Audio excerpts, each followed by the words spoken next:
Boa noite.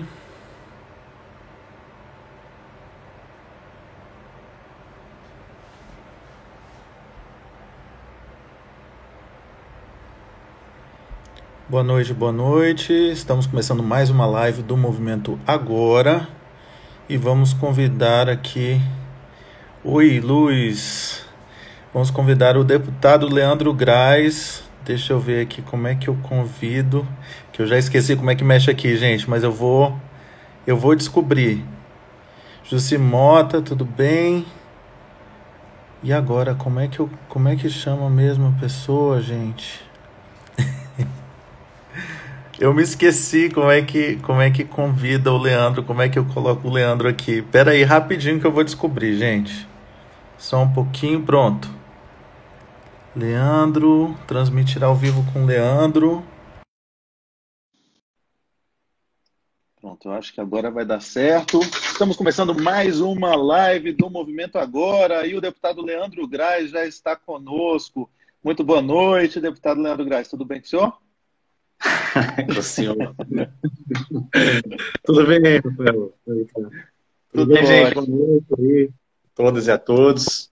Bem-vindos. A gente já tem 21 pessoas aqui conosco e hoje nós vamos falar sobre um tema super importante, inclusive porque vários estados, né, municípios já começaram a falar da reabertura das escolas. Isso é um tema de importância máxima e a gente vai falar um pouco desse tema aqui hoje à noite, né, Leandro? E eu acho que a gente tem que começar falando que ninguém está gostando das escolas fechadas e que não é uma coisa que aconteceu só aqui no Brasil, né?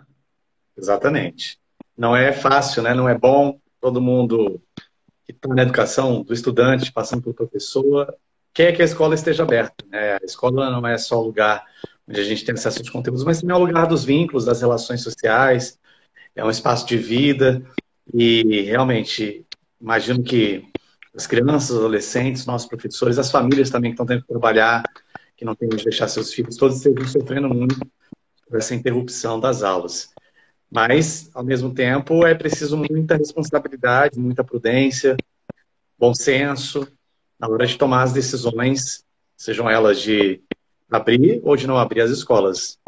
Tem uma questão de segurança alimentar, não é isso? Para algumas crianças mais carentes também, tem uma questão aí no mundo todo de aumento de abuso, inclusive, as crianças que moram em lares violentos e que têm na escola um lugar de segurança, de ficarem tranquilos, né? Acho que tem uma série de questões aí para além da perda da aprendizagem, né? Ou seja, os alunos vão deixar de aprender e vão começar a esquecer aquilo que eles já tinham aprendido. Teve até uma discussão engraçada no meu Facebook sobre isso, porque várias pessoas falaram, não, aquilo que a gente aprende de verdade a gente não esquece nunca. Não é verdade, pessoal. Se a gente para de aprender, a gente começa a esquecer aquilo que a gente tinha aprendido, né? E com isso a gente vai aumentando ainda mais as desigualdades educacionais e sociais do nosso país, que já é um dos países mais desiguais do mundo e é um dos países, inclusive, que tem uma das maiores desigualdades educacionais, não é isso, deputado? Perfeito, Rafael. Acho que você coloca um ponto importante para esse início de conversa, que é a gente considerar que a função da escola ela vai também no sentido de proteger as crianças e adolescentes em relação aos riscos sociais. Você citou aí a questão do abuso e das violências que são cometidas em relação às nossas crianças. Então, quando a gente tem a suspensão das aulas, uma série de vulnerabilidades ficam potencializadas, né? Uma série de riscos aumenta também e é preciso considerar isso. Eu acredito que, nesse momento, a gente tem que fazer um trabalho bem baseado em dados, em evidências, observar bem o comportamento também da pandemia. Nós tivemos experiências de alguns países que retornaram com as aulas, mas depois já voltaram a suspender. Então, a dinâmica do vírus é uma dinâmica muito fluida e muito incerta. Então, não dá para você tomar decisões rígidas sem admitir que elas vão poder mudar, às vezes de 2 semanas, mês a mês. Então, isso é fundamental. Eu acho que a gente também poderia falar um pouco dessa questão do aprofundamento da desigualdade, que nem você falou, principalmente na periferia. A gente tem aí crianças, adolescentes que estudam muito longe de casa, né, que já sofrem muito, já têm um potencial maior de evasão e de abandono. Mas, nesse momento, se a gente retorna para as aulas, a pergunta é: como é que a gente vai fazer para abrigar todo mundo, né? Como é que a gente vai fazer para acolher todos esses meninos? E você teve uma experiência muito positiva na Secretaria de Educação, sabe também como é a realidade aqui do DF. A gente tem um déficit muito grande de espaço. Muitas escolas tiveram que fechar suas bibliotecas, suas salas de recursos para poder abrigar estudantes que demandaram matrícula. A gente tem demanda reprimida, inclusive, agora. Então, eu queria E que a olha gente que aqui a falasse um gente tem pouquinho sobre isso, né? uma das redes mais tranquilas, entre aspas, do Brasil, né? Só para chamar atenção um pouquinho para alguns dados da nossa realidade no Brasil, a gente precisa lembrar que 10 mil escolas no Brasil ainda não tem nenhum banheiro. Ou seja, os professores e os alunos em 10 mil escolas brasileiras não têm um lugar para lavar a mão, nem para fazer xixi, nem para fazer o número 2 e nem nada, né? E a gente tem 20 mil escolas no Brasil que não tem sequer energia elétrica. Ou seja, a nossa realidade no Brasil é muito, muito complicada. E nessas escolas, obviamente, que não tem banheiro, como é que a gente vai garantir para esses alunos e esses professores que eles vão ter algum tipo de higiene, que eles vão poder lavar a mão, que eles vão poder se higienizar? Né? A gente tem ainda uma estrutura muito precária em vários lugares. É claro que aqui no Distrito Federal a gente tem uma realidade de escolas e salas de aula bastante cheias em alguns lugares, né? Alguns bairros, Paranoá, Itapuã, Sol Nascente, não é isso? Que tem só uma ou duas escolas, acho lá, e é uma situação bastante complicada. Agora, o Distrito Federal, com relação ao resto do país, a nossa realidade ainda está muito acima da média, a gente precisa lembrar disso, né? Olha, deputado, tem muita gente aqui dando oi, te parabenizando pelo seu voto ontem, na votação relacionada Quer falar um pouquinho sobre essa votação, rapidamente? Só porque várias pessoas estão te congratulando aqui. Eu acho importante, rapidinho aqui, lembrar que ontem a gente teve a votação da reforma da Previdência do DF e, infelizmente, o encaminhamento que foi dado na nossa avaliação não foi o melhor possível. A gente está agora com a possibilidade já confirmada de taxar os inativos em 11%, pessoas que não contribuíam agora vão contribuir em 11%, algumas já em 14%. E é preciso pensar nesse momento também, Rafael, na situação dos profissionais do serviço público, principalmente da área da saúde, que é linha de frente, o pessoal está lá, imagina os enfermeiros, técnicos, médicos, no momento que estão agora tendo que lidar com toda essa crise, ainda vão ter perda salarial. Então a gente tentou lá lutar por um projeto um pouco mais equilibrado, não conseguimos, infelizmente, a vontade do governo se impôs, e a gente vai continuar lutando aqui na defesa dos servidores públicos, principalmente dos professores. Quero mandar um beijo grande para todo mundo que está nos assistindo agora, principalmente para minha mãe, para o meu irmão e para o Leandro Machado. E para vocês, um beijo, né? Parecendo aquela coisa meio Xuxa, né? Mas vamos voltar para a nossa discussão. Depois eu vou ler alguns dos comentários, né, que do pessoal já está comentando muito aqui. A Sandra falando país de injustiças, Jussi falando foi um secretário itinerante. A Elaine falando vergonha nacional, a Heloísa, o Ibanez está se revelando um ditador, mas vamos falar de um aspecto mais geral.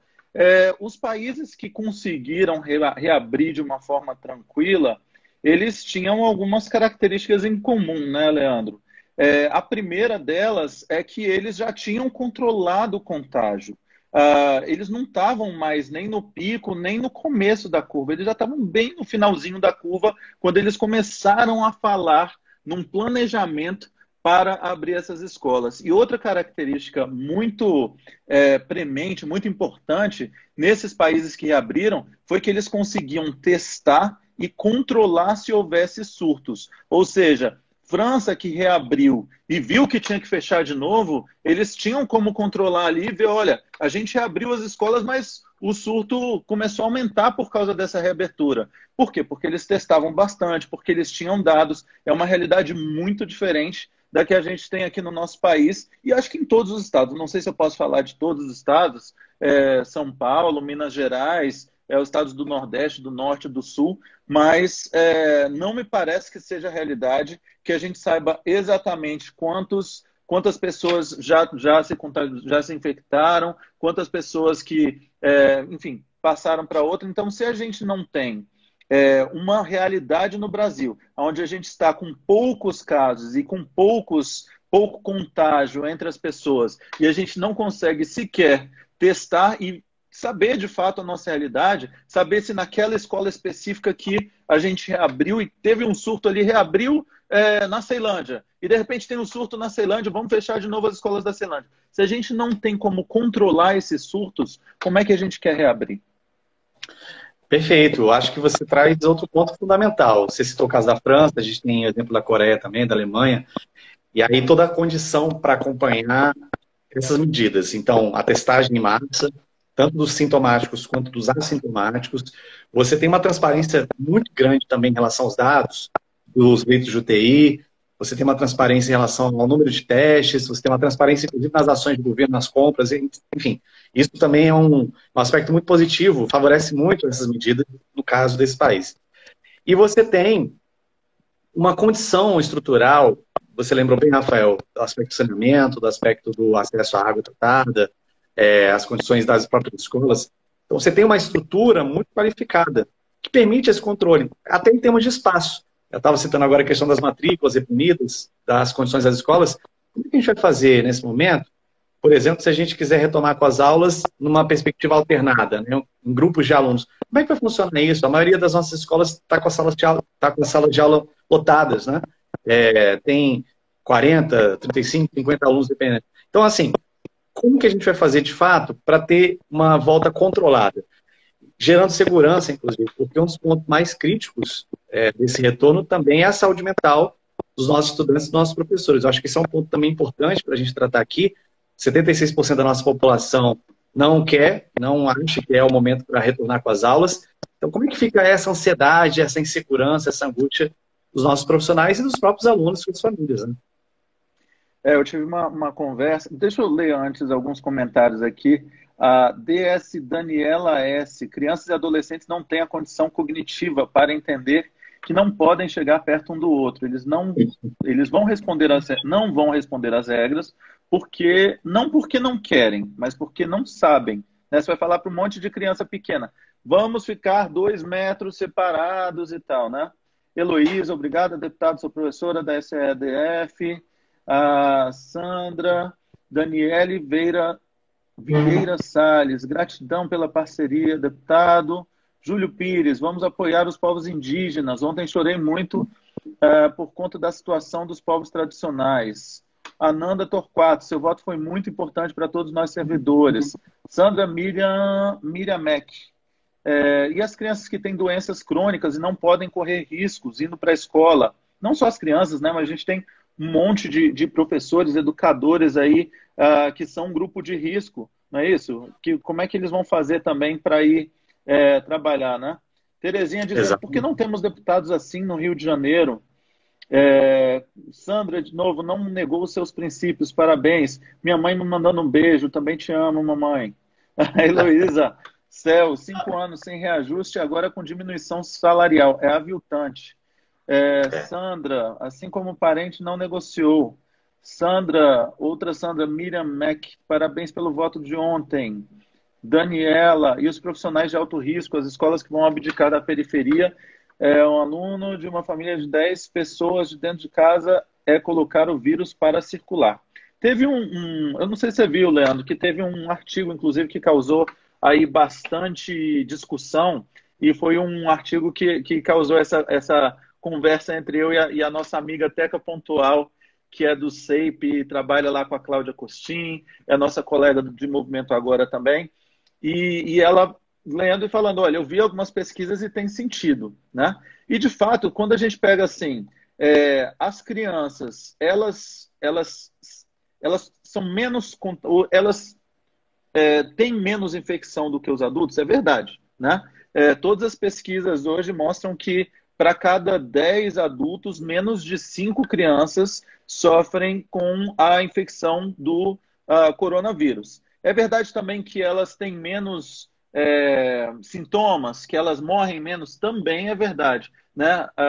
Cerca de 20% só das crianças e jovens abaixo de 18 desenvolvem sintomas mais graves. E no pico lá da pandemia na Inglaterra, só 5 crianças, tudo bem que são 5 vidas. A gente fala às vezes só 5 crianças morreram, parece uma coisa tão cruel, né? Tipo assim, aí a gente tem que trazer para a nossa família. E se essa criança fosse da nossa família, né? Se fosse um filho nosso, como é que a gente ia reagir? Agora, é verdade sim que as crianças desenvolvem menos sintomas e um número muito menor de crianças morre por conta do contágio. Agora, o que a ciência não sabe responder ainda é o quanto as crianças que estão nas escolas e que trocam com um monte de gente e que podem pegar o vírus de uma criança pode ou não levar esse contágio para dentro da sua casa.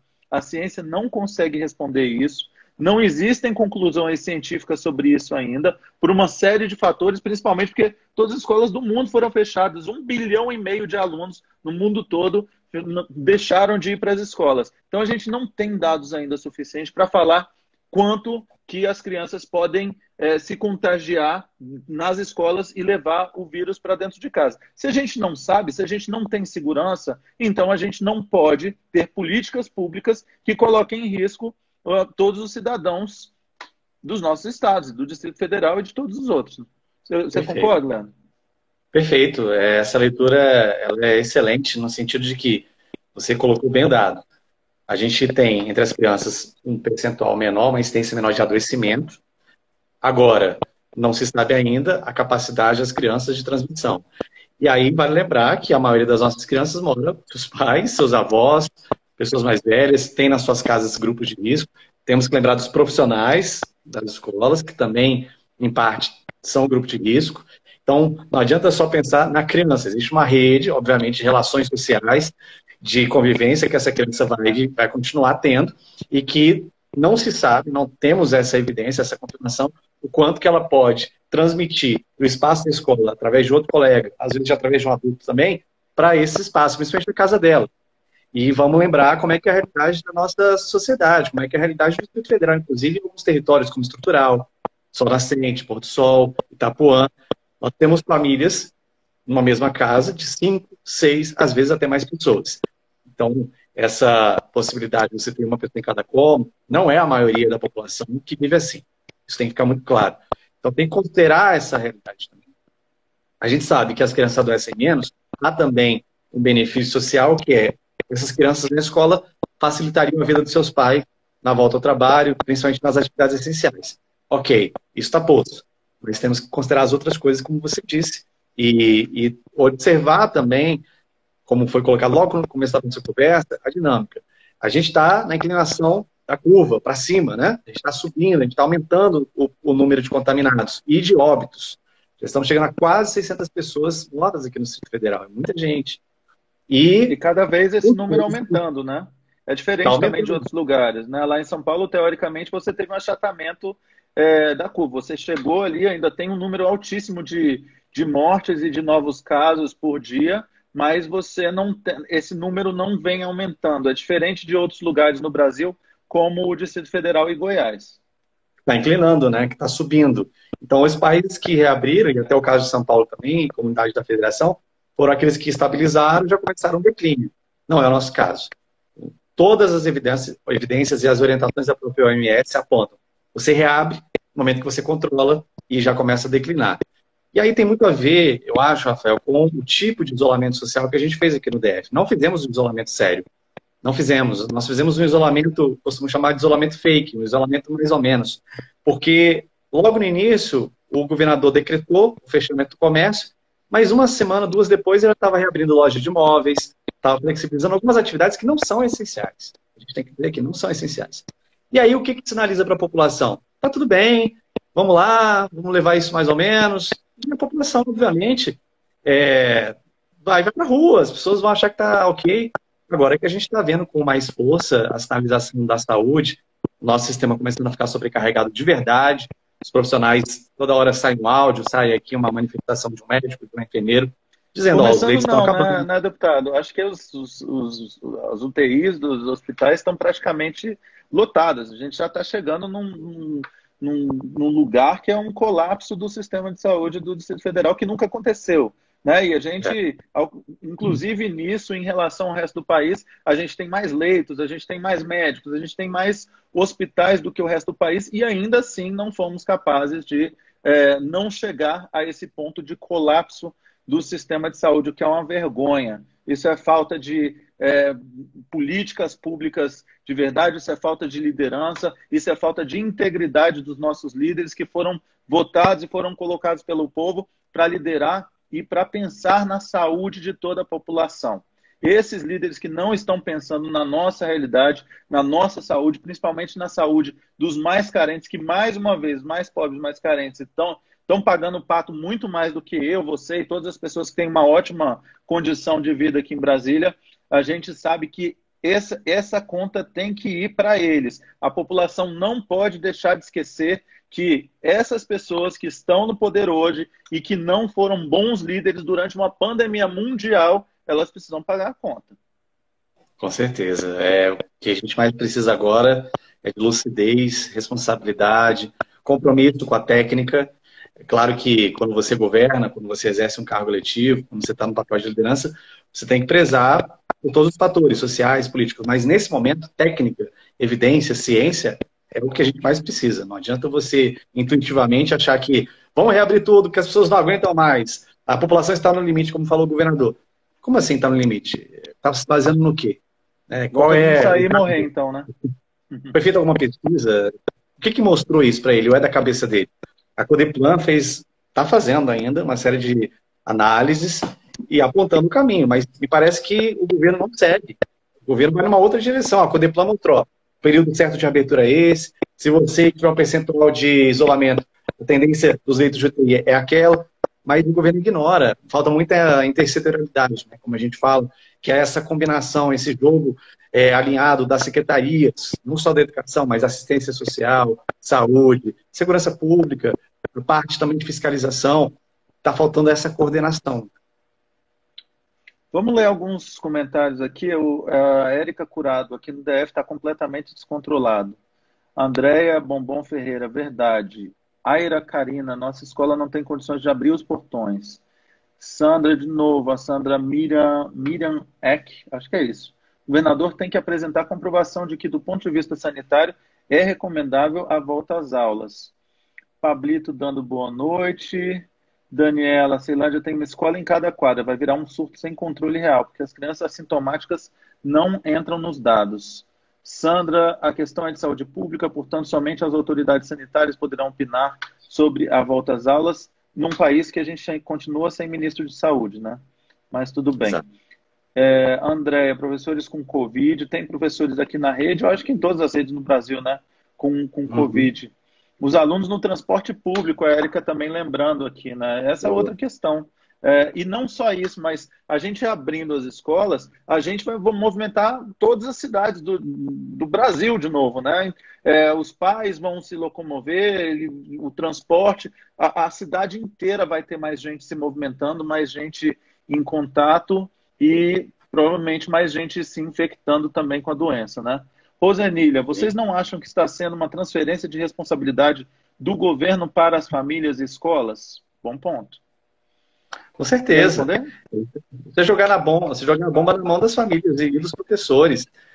Bem lembrado aqui, a gente já tem professores contaminados, pessoas que estão se tratando. E aí o que você falou, Rafael, é excelente. Tem que pensar na estrutura. A escola não funciona só dentro da escola. A escola ela requer toda uma rede de apoio em relação ao transporte, né, mobilidade urbana, em relação a insumos, em relação aos profissionais que dão suporte à área meio, profissionais da limpeza, os profissionais da alimentação escolar. Então, existe toda uma cadeia de trabalho, uma cadeia de dinâmica, de ação, que envolve a escola. Então, você não vai só fazer o aluno se deslocar da casa para a escola, você vai gerar todo um movimento que tem que ser considerado. E aí o destaque para o transporte público, muito bem lembrado aqui, como vai aumentar a densidade do transporte público. E aí, obviamente, aumenta o risco de contaminação para todo mundo. Para lembrar que peguei os dados da Codeplan recentemente, o último aqui do dia 28 de junho, olha só Nascente, Ceilândia e Taguatinga já são RAs com mais de 5.000 casos, 5.400 casos. Já ultrapassaram essa faixa. E são áreas com muita densidade populacional.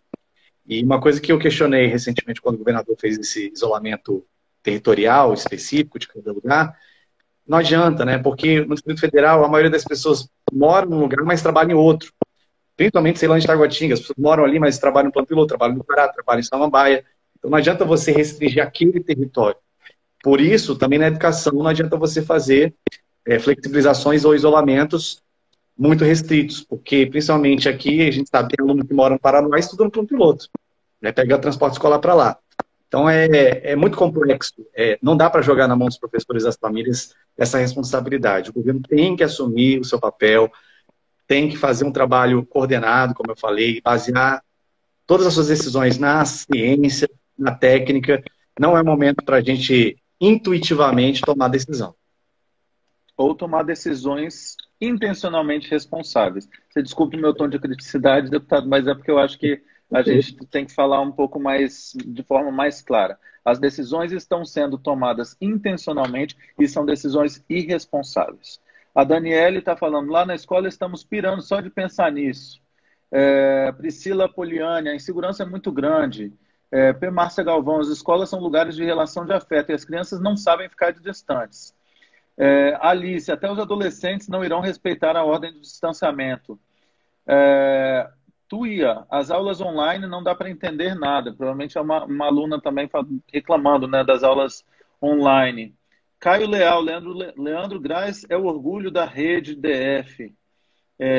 Daniele Vieira Salles, mas e os idosos que estarão em casa na volta das crianças? Já comentamos sobre isso. Seria legal também, eu acho, a gente falar um pouquinho sobre os protocolos, o que é recomendado pela ONU, pela Organização Mundial de Saúde com relação à reabertura das escolas. Por exemplo, já que queremos abrir, nós precisamos garantir, como já falamos, não é possível, que todas as crianças e todos os adolescentes fiquem distantes 2 metros uns dos outros. Inclusive o professor ou a professora tem que ficar 2 metros distante de todos os alunos, né? Eles têm que, por exemplo, né, algumas escolas lá da Inglaterra que tentaram reabrir, estavam também a cada tempo entre as aulas, os alunos tinham que ir lavar a mão e voltar. Né? A utilização de máscara por todos. Em vários países, aquele cercadinho que eles colocaram em volta dos alunos também.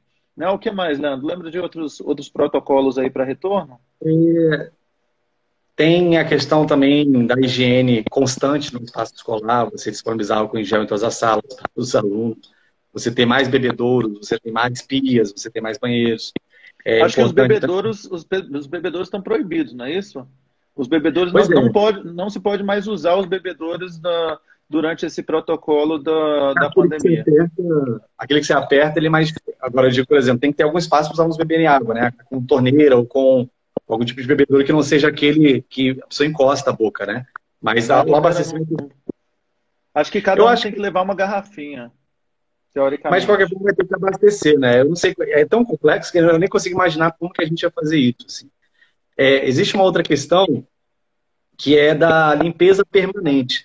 Se a gente olhar para as escolas, hoje, a quantidade de trabalhadores da área da limpeza não é suficiente para ficar toda hora limpando o banheiro, limpando sala de aula, limpando o pátio, limpando todos os espaços, limpando mesa. Não dá. E tem produto para tudo isso? Para triplicar a quantidade de limpeza das escolas? As escolas vão ter verba extra? Alguém está falando sobre isso? Como é que vai ficar a questão sanitária? Vai aditivar contrato? Existe previsão para isso? Nós temos condições de suplementar nessa demanda, nessa exigência?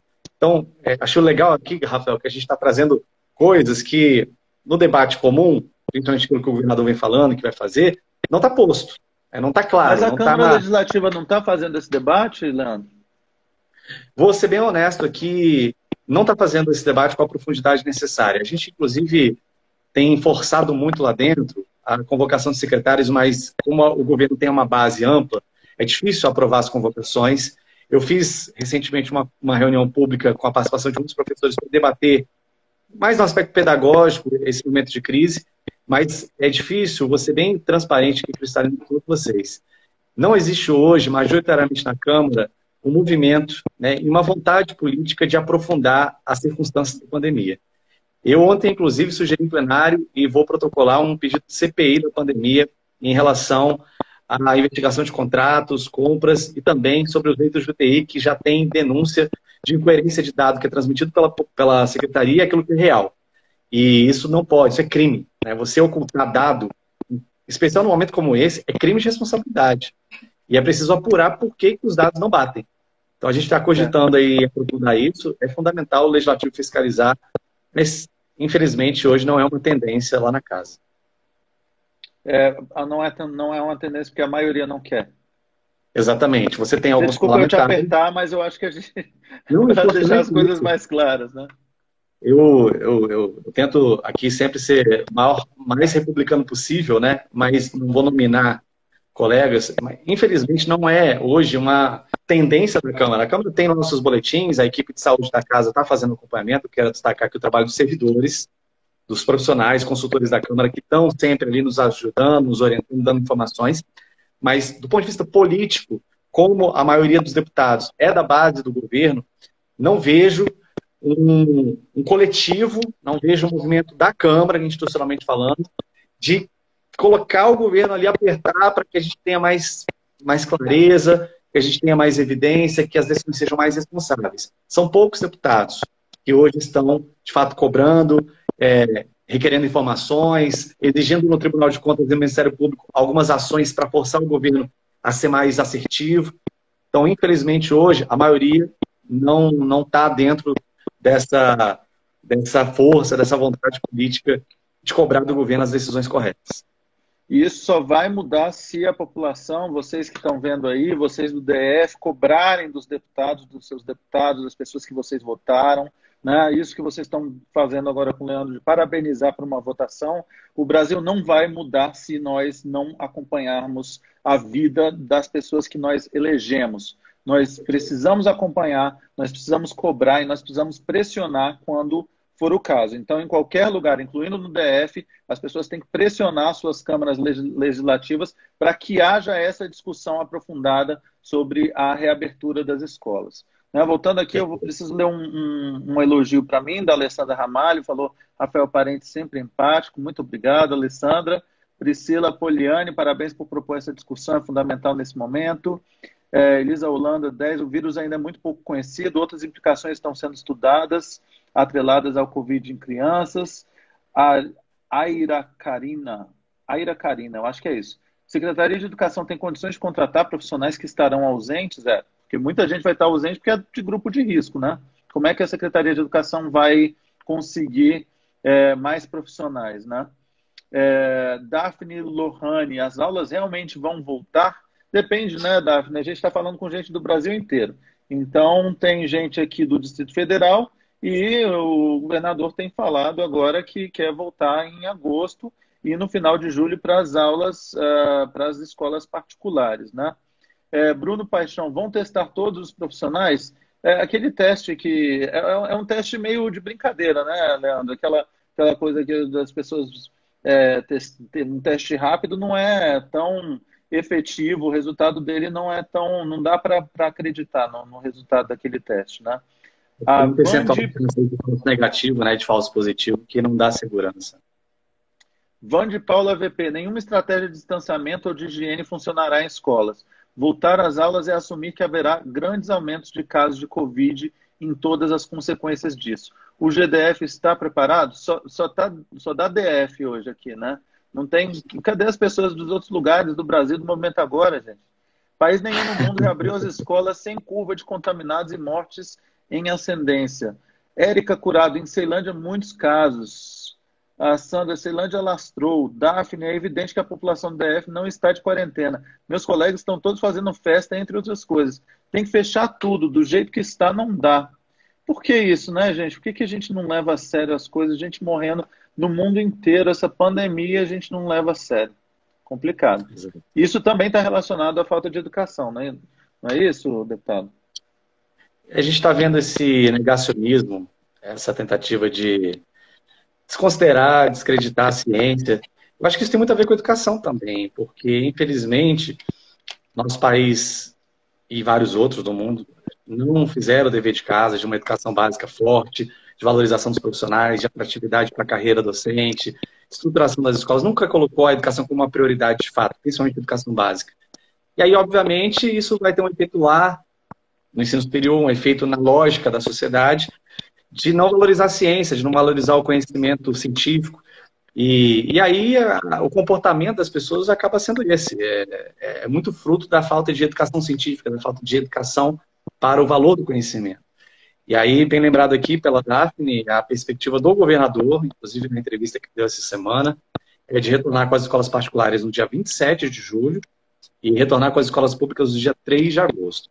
Porém, não apresentou ainda nem um plano, nem uma medida, nem um caminho para que isso seja seguro, responsável e que preserve a vida das pessoas, infelizmente. Vamos pensar então no mundo ideal, Leandro. Como é que a gente faria se a gente estivesse lá na cadeira dos governadores aí dos estados brasileiros para conseguir reabrir? Qual que seria um comportamento exemplar? Eu acho que a gente tem que começar, antes de pensar na escola, vamos imaginar o seguinte, a pandemia, vamos voltar em março, né? Uhum. Se a gente pudesse refazer, então vamos lá, março, os primeiros casos, fecha tudo. Fecha tudo na hora, né? Controla, fiscaliza e começa a organizar o orçamento, começa a organizar a economia da cidade para reduzir dano, reduzir prejuízo. Aí, o papel da economia nesse momento, principalmente dos bancos públicos, da Secretaria de Fazenda, é pensar estratégias de crédito, de adiantamento de folha, pensar estratégias de apoio aos pequenos negócios para você tentar reduzir os prejuízos econômicos. Paralelo a isso, fiscaliza, organiza as ações de rua, muita informação, investimento maciço em informação para a população. O governo usou publicidade agora para fazer propaganda de inauguração de calçada, de asfalto. Pelo amor de Deus.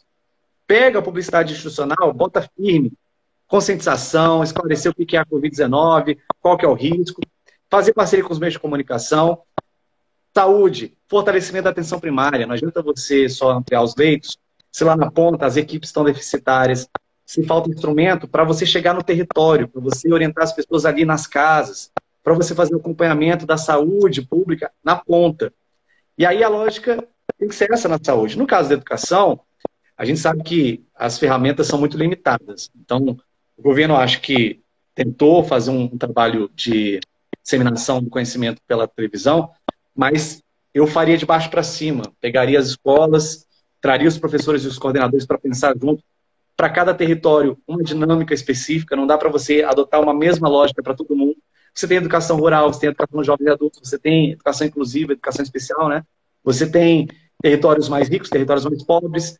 Então é preciso se conectar com as comunidades. A escola agora não é só o lugar da transmissão do conhecimento. A educação ocupa um papel também de organização social, de fortalecimento de vínculo, de saber como é que estão esses meninos, essas meninas. Assistência forte também. A gente está com assistência social no DF absolutamente enfraquecida. Os benefícios não estão chegando.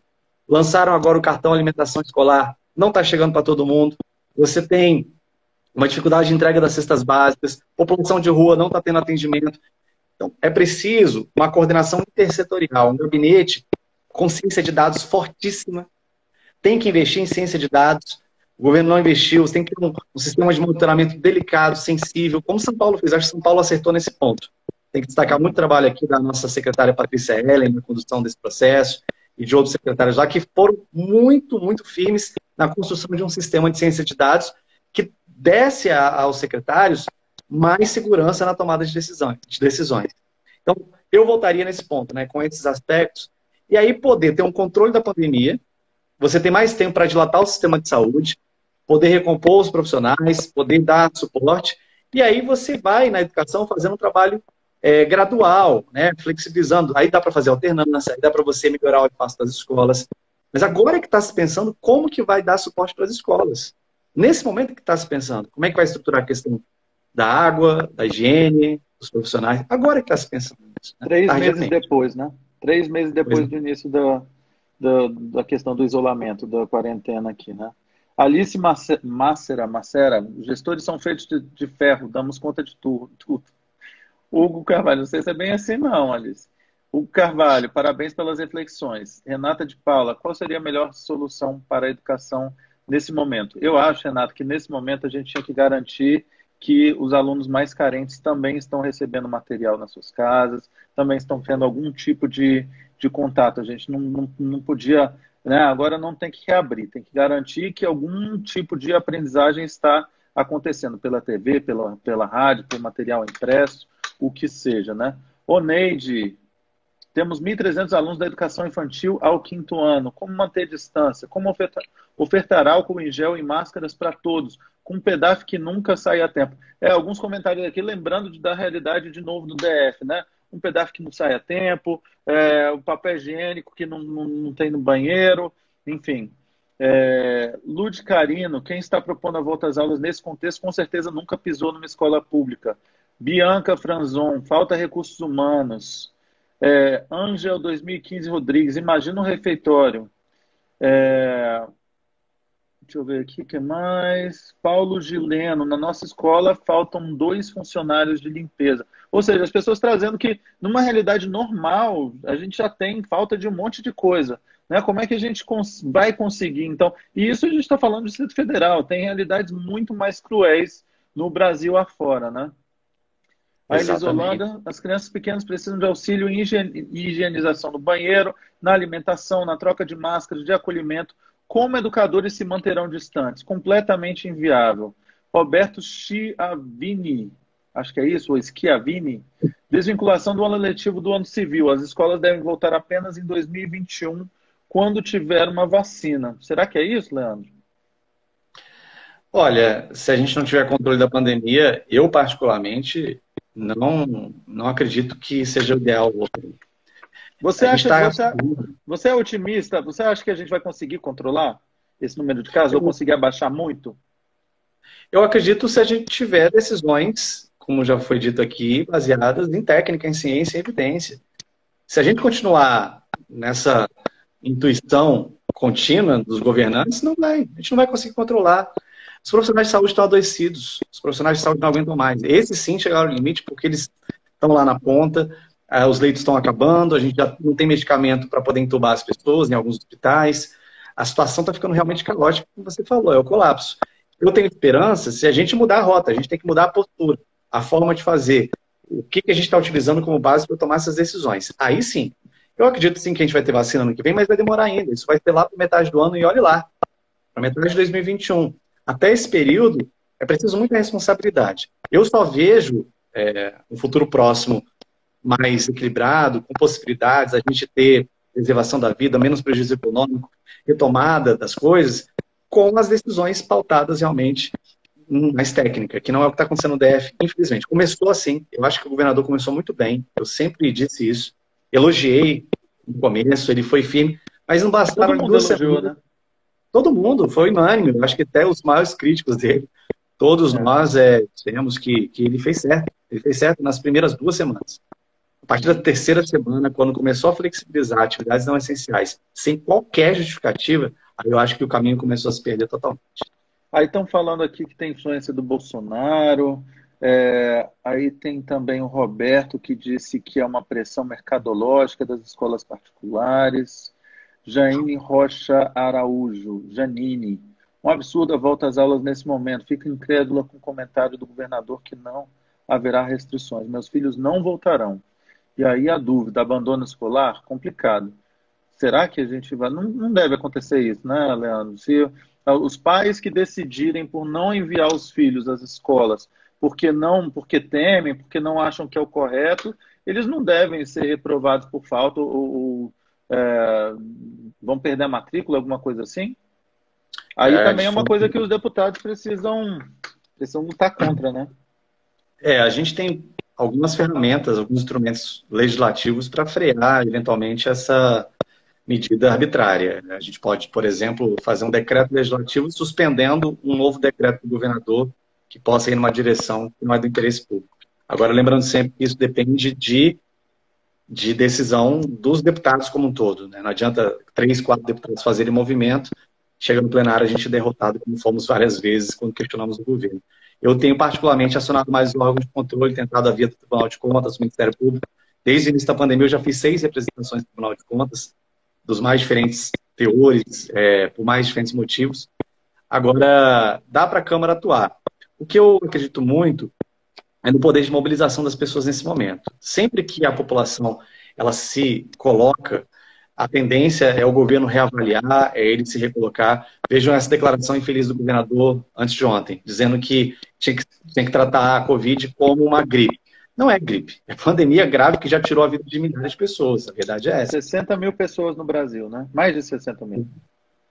Então, toda vez que sai um discurso desse, muito irresponsável e simplório, as pessoas têm que se posicionar. E a gente observa sempre o recuo. Então, vejo que o papel dos professores nesse momento, dialogando com as famílias, trazendo a voz das famílias também para o diálogo com a gestão, é fundamental.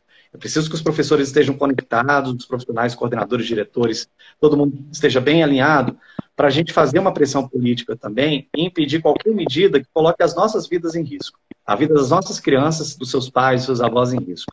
A vida está acima de qualquer valor, qualquer questão nesse momento. É isso que a gente tem que defender. Ou seja, um deputado só e nem quatro nem cinco não faz verão, né, deputado? A gente precisa da pressão popular para que os outros deputados também entendam que é a sociedade que não quer que as escolas reabram agora, que a gente entende que existe um risco muito grande e que não dá para fazer de qualquer jeito. Não é uma gripezinha, já matou muita gente no mundo inteiro e a gente não pode ser responsável nesse momento.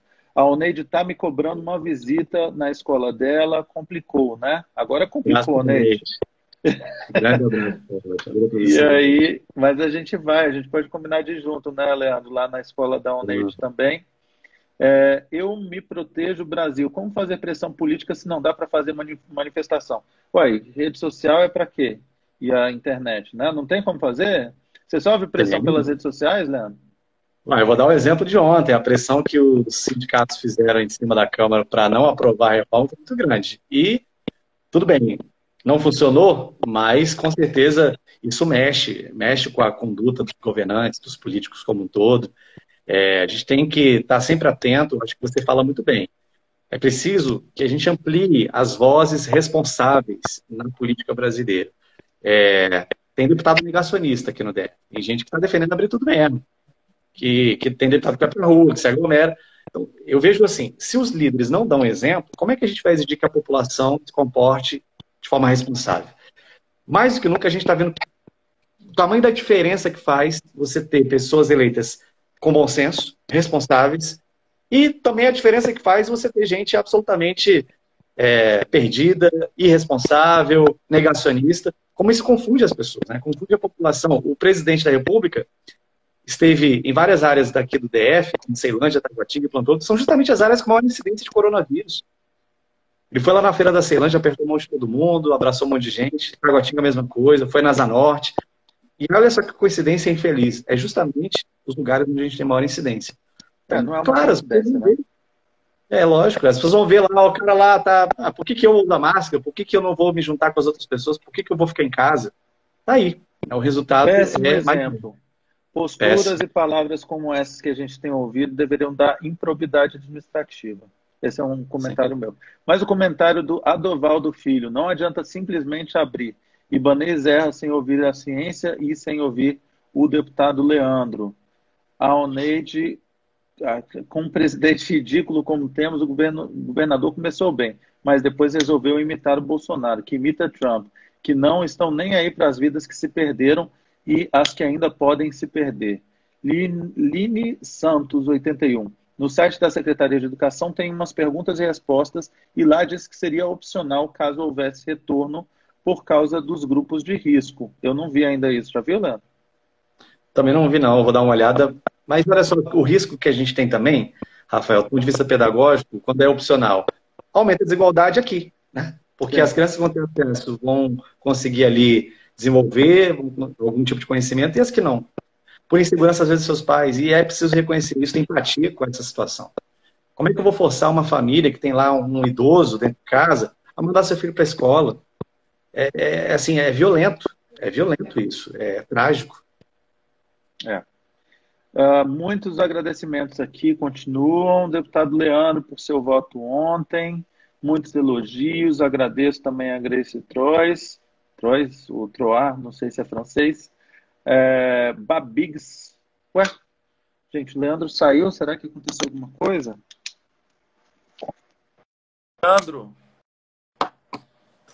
Deputado Leandro, bom, Babigs falou aqui, eu acredito que a pressão das escolas particulares é o que está causando isso. E os professores e funcionários ficam reféns. Sandra falando, os vendidos são sempre vendidos. Bom, gente, vamos ver se o Leandro volta. Não sei se acabou a bateria ou acabou alguma coisa. Saiu. Leandro Graz. Não sei o que aconteceu aqui, se acabou a bateria ou se aconteceu alguma coisa com a internet dele. Mas, para a gente, mais uma vez, vamos resumir. Pouquíssimos países até hoje reabriram suas escolas. E esses países que abriram tinham duas características. A primeira característica é eles já tinham controlado o contágio. Não é o caso do Brasil, não é o caso da maioria dos estados brasileiros. A segunda característica é eles conseguiam verificar se, por conta da abertura da escola, ia ter um surto de coronavírus naquela região. Se a gente não consegue testar, e aí vamos relembrar que a gente é um dos países que menos testa no mundo, é o Brasil. Né? Como é que a gente vai conseguir identificar se, por conta da abertura das escolas, a gente teve um surto ou não? Então, a gente não está em condições aqui no Brasil, no Distrito Federal, nem na maioria dos estados brasileiros, de reabrir as escolas nesse momento. Alguém sabe se o Leandro já voltou, gente? Eu não apareceu aqui mais para mim. Vou ler mais alguns comentários. A Daphne Lohane, 21. Eu só queria saber como vai ficar a minha participação. O Leandro fez a vamos ver aqui. Transmitir ao vivo. Voltou. Voltou. Será que agora voltou? Reginaldo presente. Voltou, deputado. A internet que tá bem ruim hoje aqui, a gente tem muitas dificuldades, mas estava acompanhando aqui você falando. Eu quis fazer só um resumo, né, das coisas que a gente falou. Enfim, a gente tem realidades muito complicadas aqui no Brasil. E olha que a nossa realidade no DF, como eu já disse, é muito melhor. Mais uma vez lembrando, 10 mil escolas brasileiras sem banheiro. Como é que a gente vai voltar e vai querer higienizar os alunos e os profissionais se a escola sequer tem banheiro? Metade das nossas escolas no Brasil, metade das escolas não tem saneamento, né? Enfim. Perfeito. A gente acha que tem mais 9 minutos. Vamos chegando aos finalmente. Leandro, alguma coisa que a gente deveria ter falado que a gente não falou até aqui? Eu gostaria de trazer um ponto que certamente você tem muito a dizer também, Rafael, que é o fator pedagógico nesse momento, como que a gente tem que olhar para essa dimensão das perdas pedagógicas. Eu avalio que a maior preocupação nossa nesse momento, alguém até falou aqui de pensar um outro modelo de ano letivo, que não se chocasse com o ano civil, é bem por aí. Acho que a nossa preocupação nesse momento, digo mais, inclusive, com as escolas de ensino fundamental, educação infantil, não é vencer currículo. Nossa preocupação agora não é vencer conteúdo, a gente tem que vencer o vírus. E aí, claro que dá para também viver esse momento que é tão difícil, trazendo uma dimensão pedagógica para ele. Vejam quantos desafios a gente tem do ponto de vista científico, político, social, cultural, das relações e dos valores humanos. Tudo isso pode ser aprendido, tudo isso pode ser desenvolvido com as nossas crianças e adolescentes. Eu tenho observado algumas experiências locais, de escolas, né, com a participação ali de diretores e coordenadores, que estão justamente aproveitando a crise para fazer seus alunos compreenderem o momento, compreenderem o seu papel social, sendo protagonistas da sua comunidade. E creio que é uma oportunidade para todos nós evoluirmos nesse aspecto. Então, mais do que a gente se preocupar se a grade curricular vai ser vencida, o que a gente pode aprender em todos esses fatores que eu falei, como que a gente pode vincular os nossos meninos e meninas como protagonistas, agentes de transformação social diante dessa crise. Essa é a pergunta que a gente tem que fazer. Né? E, claro, usando as ferramentas digitais à medida do possível, pensando na inclusão tecnológica, pensando na relação com a comunidade. Né?